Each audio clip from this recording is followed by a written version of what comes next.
True story से inspired ये film एक अमेरिकन ब्लैक बेयर की कहानी है, यानी कि एक भालू की जो लगभग 34 किलो कोकीन खा जाता है। अब उस कोकीन को खाने के बाद इस बियर की क्या हालत होने वाली है, आइए जानते हैं आज की कहानी में। Hollywood silver screen presenting Cocaine Bear. कहानी की शुरुआत में हमें एक कोकेन डीलर को दिखाया जाता है जिसका नाम एंड्रू है, जो प्लेन में खराबी आने की वजह से बीच आसमान से कोकेन से भरे हुए बैग नीचे की ओर जंगल में फेंक रहा होता है। मगर उसी समय उसको एक बैग खुला हुआ दिख जाता है जिसमें से वो थोड़ा सा कोकेन यूज कर लेता है, और जैसे ही आखिरी बैग लेकर वो कूद रहा होता है तभी प्लेन में उसका सिर लगने की वजह से वो बेहोश होकर नीचे की ओर गिर जाता है। अब अगले दिन हमें एक कपल को दिखाया जाता है जिनका नाम क्रिस्टोफर और एल्सा है। वो दोनों अपनी शादी से पहले जंगल में घूमने आए होते हैं, और जैसे ही वो जंगल में ऊंचाई पर पहुंचते हैं उनको एक भालू दिखाई देता है। पहले तो वो दोनों भालू को देखकर काफी खुश हो जाते हैं, लेकिन जैसे ही क्रिस्टोफर फोटो क्लिक करने के लिए कैमरे में देखता है तो वो भालू की हरकत देखकर काफी ज्यादा डर जाता है। असल में उस भालू ने उस कोकेन को कंज्यूम कर लिया था, जिसकी वजह से वो अपने आपे से बाहर आ चुका था और बिना वजह ही अपना सिर पेड़ पर मार रहा होता है। ये देखने के बाद क्रिस्टोफर एल्सा से बोलता है कि शायद ये भालू पागल हो गया है, जिस पर एल्सा बोलती है कि मुझे भी देखने दो।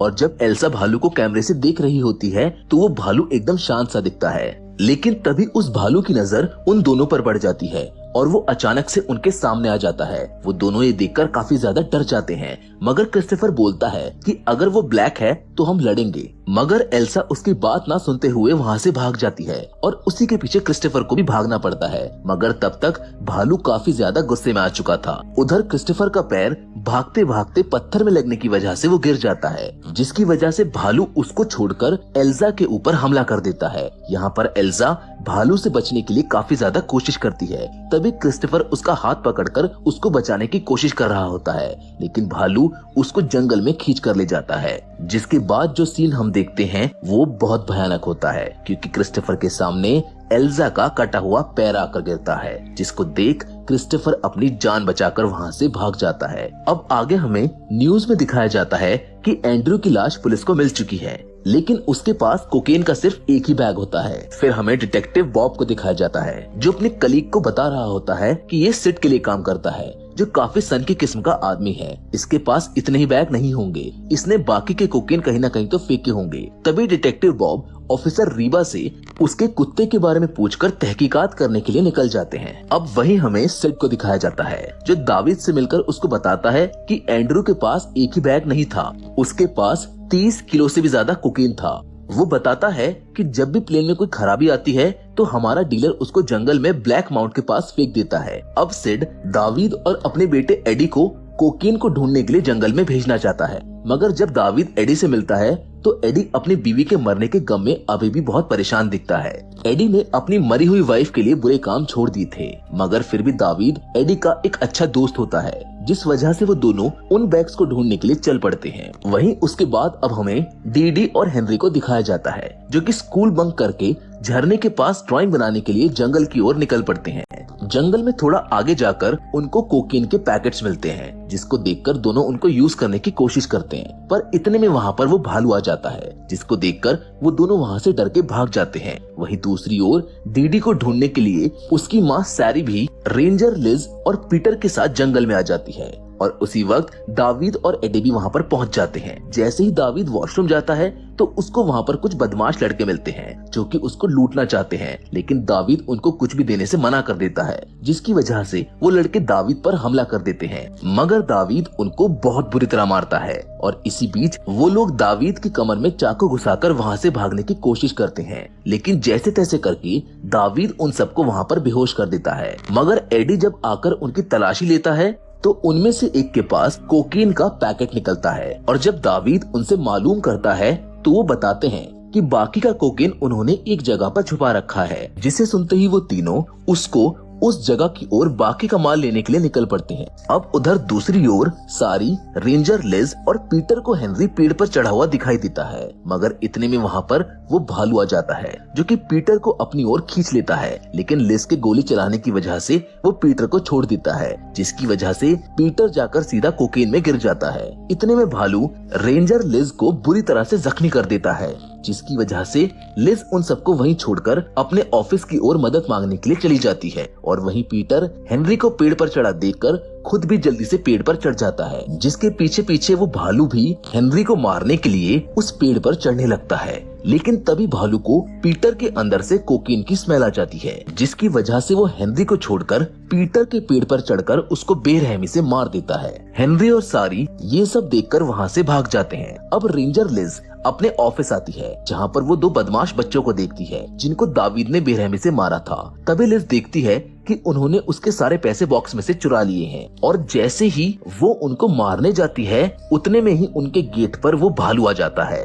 लिज उनमें से एक से दरवाजे को खोलने को बोलती है, और जैसे ही वो दरवाजा खोलता है तो लिज गलती से भालू की जगह उस लड़के के सिर में गोली मार देती है, जिन सब की वजह से वो भालू ऊपर की ओर चला जाता है। दूसरा लड़का दरवाजा बंद करके लिज को भालू को मारते हुए देख रहा होता है, लेकिन तभी भालू एक खिड़की से उस लड़के की गर्दन को पकड़ लेता है।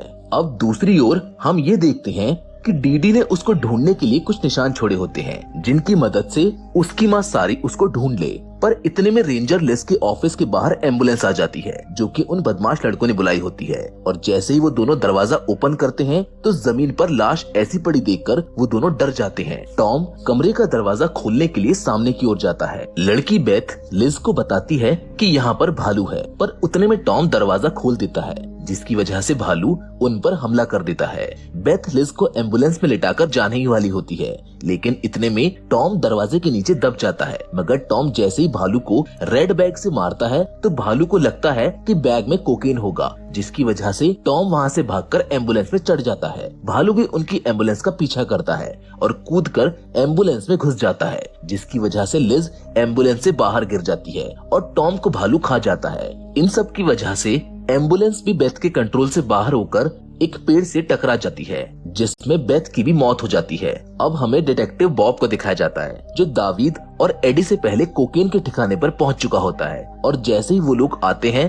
तो कोकेन ना मिलने की वजह से दावीद उस लड़के को गोली मारने ही वाला होता है, पर तभी डिटेक्टिव उनको सरेंडर करने के लिए बोलता है। अब दावीद अपनी गन फेंक चुका था, लेकिन डिटेक्टिव बॉब को थोड़ा बिजी देखकर जैसे ही दावीद गन उठाने की कोशिश करता है तभी डिटेक्टिव उसके हाथ की 2 उंगलियों को गोली मार के उड़ा देता है, जिसको देखकर दावीद गुस्से में आकर नीचे की ओर छुप जाता है। मगर इतने में वहाँ पर भालू आ जाता है और भालू के नशे करने की वजह से वो एडी के ऊपर गिरकर वहीं सो जाता है। भालू को सोता देख दावीद एडी की मदद करने के लिए उसके पास जाता है, लेकिन तभी दावीद के पास से कोकेन का पैकेट गिर जाता है, जिसकी स्मेल से भालू दोबारा जाग जाता है और उस पूरे के पूरे पैकेट को खा जाता है। वो एडी को भी खाने की कोशिश करता है, लेकिन डिटेक्टिव उसको कोकेन का लालच देकर जंगल में भगा देता है।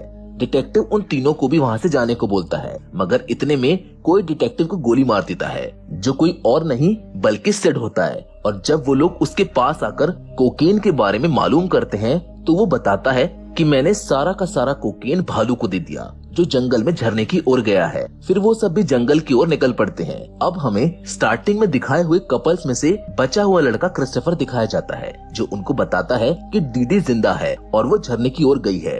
वो लोग अब गुफा के बाहर पहुंच जाते हैं। क्रिस्टोफर बाहर ही रुकने को बोलता है और सारी अंदर की ओर जाती है। उतने में भालू भी वहाँ पर आ जाता है, जो उन पर हमला कर देता है, जिसकी वजह से सारी डीडी और हेनरी को लेके अंदर की ओर चली जाती है, जहाँ पर भालू के छोटे छोटे बच्चे होते हैं जिन्होंने कोकीन खा रखा होता है। और कुछ टाइम बाद वहाँ पर सिड, एडी और दावीद भी पहुंच जाते हैं, जिनको वहाँ पर थोड़ा सा कोकेन मिलने के बाद वो दोनों सिड से वापस जाने को बोलते हैं। लेकिन सिड उनको अपने साथ और बाकी का कोकेन ढूंढने के लिए जैसे ही आगे जाता है, वहाँ पर उनको सारी और उसके साथ बाकी सब दिखाई देते हैं। इतने में ही सिड के पास कोकेन का बैग देखकर भालू के बच्चे उसको चिपट जाते हैं। सिड काफी मुश्किल के बाद उनको एक पैकेट दे देता है, जिसके बाद वो एडी और दावीद से ऊपर लटका हुआ बैग उतारने को बोलता है। लेकिन इतने में वहाँ पर वो भालू आ जाता है, जिसको देखकर सारी दोनों बच्चों को लेकर झरने में कूद जाती है। और भालू को देखकर सिड जैसे ही गोली चलाता है तो एक गोली दावीद को लग जाती है और वो दोनों भी झरने में कूद जाते हैं। सिड भालू को मारकर बेहोश कर देता है। वो नीचे की ओर जाने लगता है, लेकिन जब सिड कोकेन का बैग उतार रहा होता है तो उसमें से एक कोकेन का पैकेट नीचे गिरकर फट जाता है और सारा कोकेन भालू के ऊपर गिर जाता है, जिस वजह से भालू को फिर से होश आ जाता है और होश में आते ही वो सिड को नोच नोच कर मार डालता है। वहीं दावीद को गोली लगने की वजह से एडी मदद के लिए चिल्ला रहा होता है। सारी उसकी मदद करने आती है, जो कि असल में एक नर्स होती है, और वो दावीद की जान बचा लेती है। जिसके बाद वो सभी वहाँ से निकल जाते हैं और रेबा एडी को बॉब का डॉग दे देती है। अब वहीं पर कुछ दिनों बाद हमें भालू को उसके बच्चों के साथ खेलते हुए दिखाया जाता है, जहाँ पर उनकी कोई फोटो खींच रहा होता है, जिनको देखकर भालू और उसके बच्चे भड़क जाते हैं। और इसी के साथ ये फिल्म यहाँ पर खत्म हो जाती है। हम उम्मीद करते हैं कि कोकेन बियर की कहानी आपको पसंद आई होगी। फिलहाल तो आज की कहानी में बस इतना ही, लेकिन हम फिर से जरूर मिलेंगे एक और नई इंटरेस्टिंग कहानी के साथ। पर तब तक के लिए धन्यवाद।